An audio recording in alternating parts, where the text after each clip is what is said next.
আসসালামু আলাইকুম রহমতুল্লাহি ওবরাকাতু। সম্মানিত মুসলিম ভাই বোনেরা, পবিত্র কোরআন মাজিদে অনেক আয়াত আছে। মানুষ মৃত্যুবরণ করবে, মানুষ মৃত্যুর কোলে ঢলে পড়বে, মৃত্যুর সাথে সবার সাক্ষাৎ হবে। কিন্তু সে সময়ে মানুষ প্রশ্ন করতো নবীর কাছে, আমরা কি মৃত্যুর পরেও আবার পুনরুত্থিত হব, আবার উঠি, আবার জেগনা হব, আমাদেরকে আবার পুনরায় আল্লাহ উত্থিত করবেন? এভাবে কোরআনে অনেক আয়াত আছে। আল্লাহ জবাব দিয়েছেন, আবার আমি পুনরায় উঠাবো। এখন কিভাবে উঠবে? মানুষ মরে গেলে মাটিতে মিশে যায়।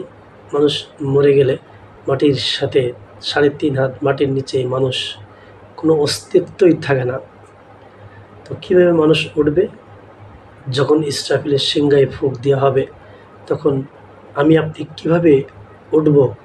এ বিষয়ে রাসূল সাল্লাল্লাহু আলাইহি সাল্লামের হাদিস থেকে আমরা জানবো। এখন যে হাদিসটা, মানুষ কিসের মাধ্যমে, কিসের ভিত্তিতে, কি অবশিষ্ট থাকবে যার থেকে মানুষ কবর থেকে উঠবে? আসুন জেনে নিই। রাসূল সাল্লাল্লাহু আলাইহি সাল্লাম বলেছেন, একটি হাড় ব্যতীত গোটা মানব দেহ ক্ষয়প্রাপ্ত হবে।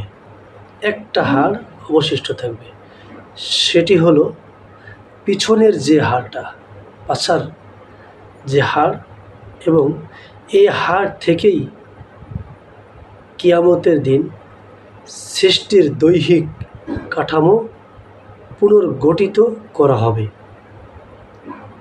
তাহলে আমরা বুঝতে পারলাম হাদিস থেকে, রাসূল সাল্লাল্লাহু আলাইহি ওয়াসাল্লাম বলছেন, মানুষের একটি হাড় ব্যতীত গোটা মানব দেহ ক্ষয়প্রাপ্ত হয়ে যাবে, একদম মাটির সাথে মিশে যাবে। এই হাড়টা, পেছনের যে হাড়, এটা অবশিষ্ট থাকবে। কিয়ামতের দিন সৃষ্টির আমি আপনি সবাই এভাবেই আবার দৈহিক কাঠামো পুনর্গঠিত হয়ে করা হবে। সুবহানাল্লাহ, আলহামদুলিল্লাহ। আল্লাহ মহান। আল্লাহর প্রথম সৃষ্টি, পরের সৃষ্টি, কোনো ক্লান্তি নেই, কোনো বিন্দুমাত্র কোনো সমস্যা হবে না। আল্লাহু আকবার।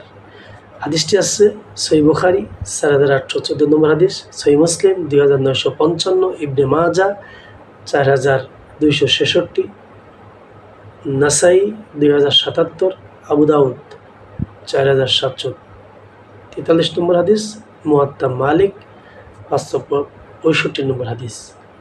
রব্বুল আলামিন আমাদেরকে ক্ষমা করুন, মাফ করুন, আমিন। আসসালামু আলাইকুম ওয়া রাহমাতুল্লাহ।